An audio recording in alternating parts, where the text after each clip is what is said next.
មើលនៅលើហ្នឹងមានឃើញអីហ៎ណែរបស់ពិសេសនៅណាគេកំពុងញ៉ាំអាហារពេលព្រឹក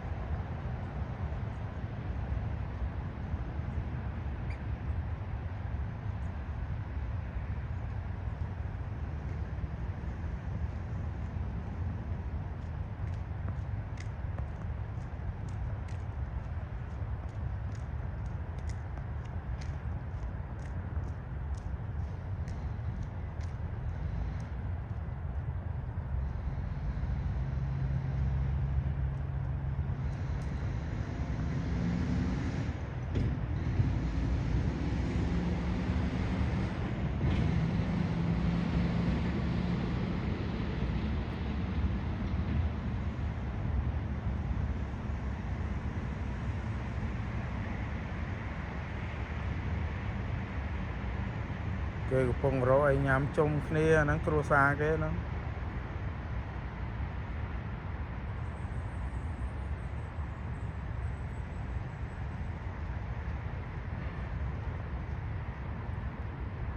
កើតមកចំប្រទេស